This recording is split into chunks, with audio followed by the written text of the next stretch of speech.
Texto 7. Postrimerías menos infierno. Dos frailes descalzos, a las 6 de la mañana, en pleno invierno y nevando copiosamente, salían de una iglesia de París. Habían pasado la noche en adoración ante el Santísimo Sacramento. Descalzos, en pleno invierno, nevando. Y he aquí que, en aquel mismo momento, de un cabaret situado en la acera de enfrente, salían dos muchachos pervertidos, que habían pasado allí una noche de crápula y de lujuria.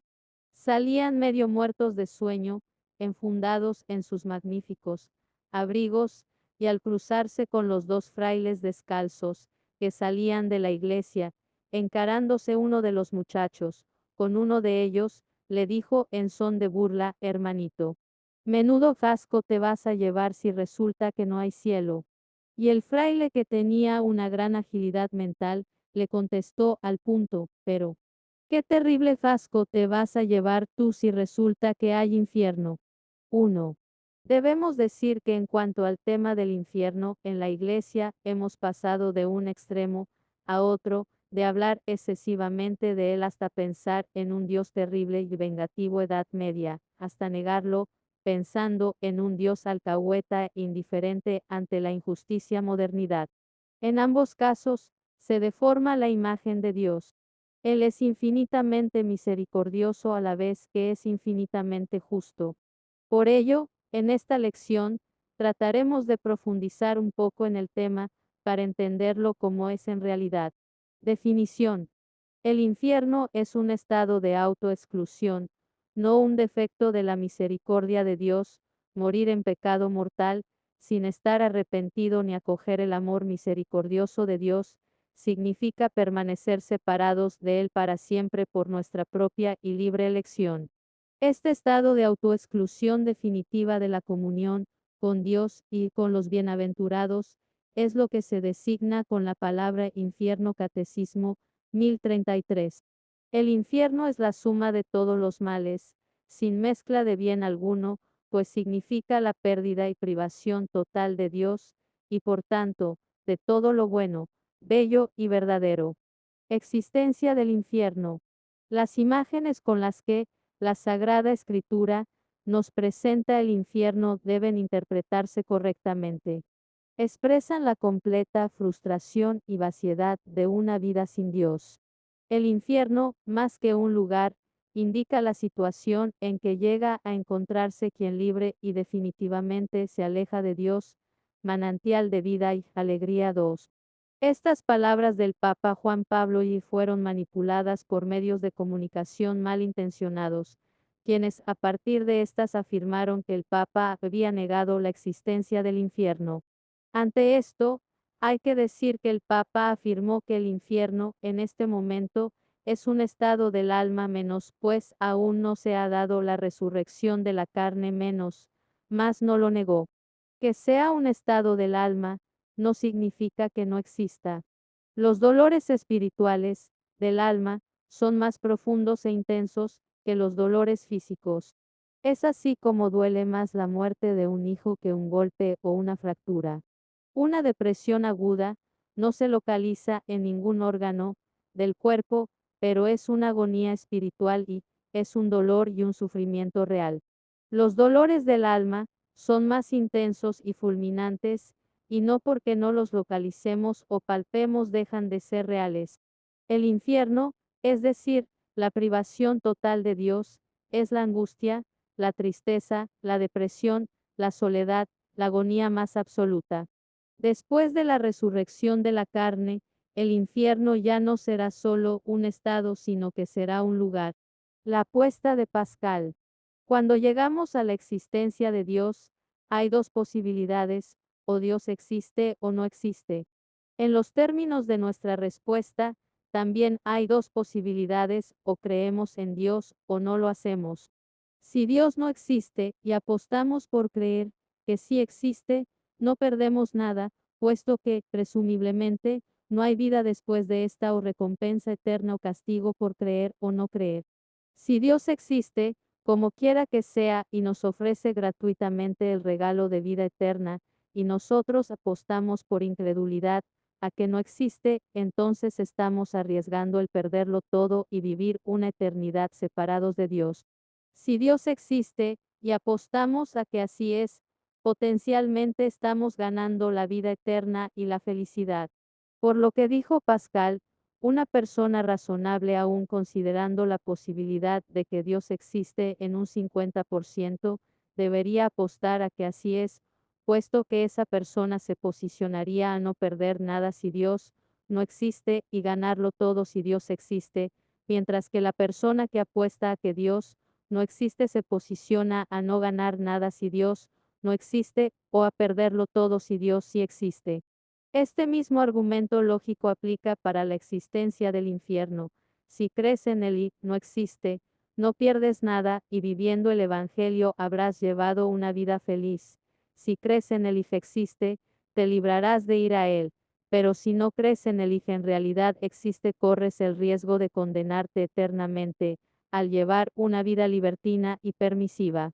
Verdades de fe sobre el infierno y Concilio de Letrán. En el Concilio de Letrán, realizado en el año 1215, se definieron como verdades de fe sobre el infierno. Su existencia, Catecismo, 1035. Segunda muerte, ap. 20, 13. Será el llanto y el refinar de dientes, montaña, 13, 42, 25, 30, 41. Su eternidad, Catecismo, 1035. La gehenna de fuego, que no se apaga, 9, 43. En la parábola del rico Epulón, se precisa que el infierno es el lugar de pena definitiva, sin posibilidad de retorno o de mitigación del dolor que, 16, 19-31. Una ruina eterna, alejados de la presencia del Señor y de la gloria de su poder. 2 Tes 1,9. Alejaos de mí, malditos, al fuego eterno. Montaña 25, 41. Existen allí dos grandes castigos, pena de daño y de sentido. Montaña 25,31-46. Pena de sentido. Se llama así porque el principal sufrimiento que de ella se deriva proviene de cosas materiales o sensibles. Afecta, ya desde ahora, a las almas de los condenados, y, a partir de la resurrección universal, afectará también a sus cuerpos. 3. La pena de sentido consiste principalmente en el suplicio del fuego. 8,43. Montaña 25,41, que atormenta no solamente los cuerpos, sino también las almas de los condenados. Además de esto, en virtud de la degradación indecible, del estado perpetuo de odio, de los suplicios horribles de quienes allí se encuentran menos, es decir, los demonios y los demás condenados menos, su compañía continua, eterna, será por sí misma una tortura espantosa. Los sentidos internos estarán sujetos a imaginaciones y recuerdos más o menos torturantes, y los externos estarán privados de todo cuanto les pudiese agradar y proporcionar placer, nada de luz, de armonías, de suaves olores, de sensaciones suaves, de reposo corporal. La imitación de Cristo, gran clásico de la literatura cristiana, describe esta pena del infierno de la siguiente manera: en lo mismo que más peca el hombre será más gravemente castigado. Allí los perezosos serán punzados con aguijones ardientes, y los golosos serán atormentados con gravísima hambre y sed. Allí los lujuriosos y jamadores de deleites serán rociados con hediondo azufre, y los envidiosos aullarán de dolor como rabiosos perros. No hay vicio que no tenga su propio tormento. Allí los soberbios estarán llenos de confusión, y los avarientos serán oprimidos con miserable necesidad. Allí será más grave pasar una hora de pena, que aquí 100 años de penitencia amarga. Allí no hay sosiego ni consolación para los condenados, mas aquí cesan algunas veces los trabajos, y se goza del consuelo de los amigos. Ten ahora cuidado y dolor de tus pecados, para que en el día del juicio estés seguro con los bienaventurados. 4. Todas las facultades tendrán en el infierno su castigo especial. Si el castigo de los sentidos es el fuego, y el del entendimiento y la voluntad es la pena de daño, el castigo de la memoria es el remordimiento, y el de la imaginación es la desesperación. El remordimiento, como pena de la memoria, le recordará al condenado los muchos medios de salvación que tuvo en la tierra, el desprecio que hizo de ellos y cómo vino a condenarse solo por su culpa, sin poder ahora arrepentirse. La desesperación, como pena de la imaginación, le recordará constantemente que sus tormentos durarán no por 1000 años, ni por millones de años, sino por toda la eternidad. Pena de daño. El magisterio de la Iglesia, desde sus inicios, y en unanimidad con los padres de la Iglesia, ha sido claro en enseñar que la pena principal del infierno consiste en la separación eterna de Dios, en quien únicamente puede tener el hombre la vida y la felicidad para las que ha sido creado y a las que aspira. Catecismo 1035. Respecto de esta pena del infierno, ha dicho San Agustín: perecer para el reino de Dios, expatriarse de la ciudad de Dios, enajenarse de la vida de Dios, carecer de la inmensa dulzura de Dios. Es una pena tan grande, que no puede haber tormento alguno entre los conocidos que se le pueda comparar. 5. Coinciden con esta dolorosa descripción las palabras de San Juan Crisóstomo, quien afirma que el haber perdido bienes tan grandes produce en el condenado tal dolor, aflicción y angustia, que, aunque no hubiera ningún otro suplicio destinado a los pecadores, él solo podría producir en el alma mayor dolor y perturbación que todos los demás tormentos del infierno. 6. Definitivamente, el infierno es lugar de dolor y de tormento eterno, pues allí el hombre habrá perdido el sumo bien para aquel que fue creado, Dios. Esto significa para el hombre, que allí va a parar la frustración total de su existencia. Los condenados sufren, pues, como una especie de desgarramiento del alma misma, atraída en diversos sentidos a la vez por fuerzas opuestas e igualmente poderosas. Es como un descuartizamiento espiritual, tortura mucho más espantosa que la que experimentarían si su cuerpo fuera despellejado vivo o cortado en pedazos, porque, en la medida en que las facultades del alma son superiores a las del cuerpo, en esa misma proporción es más doloroso el desgarramiento profundo por el cual el alma es separada de sí misma al estar separada de Dios, que debería ser el alma de su alma y la vida de su vida. 7. Van a él los que mueren en pecado mortal. Las almas de los que mueren en estado de pecado mortal descienden a los infiernos inmediatamente después de la muerte y allí sufren las penas del infierno. Catecismo 1035. Dios quiere la salvación para todos. Nadie está predestinado a la condenación. Dios quiere que todos los hombres se salven. 1 Tim 2,4. Para eso los creó. Dios nunca pensó en dos caminos menos la condenación o la salvación menos, solo pensó en la salvación, no tenía otra opción. El infierno es simplemente la negación, la no aceptación de esta. El cielo y el infierno no son equiparables. Dios no predestina a nadie a ir al infierno.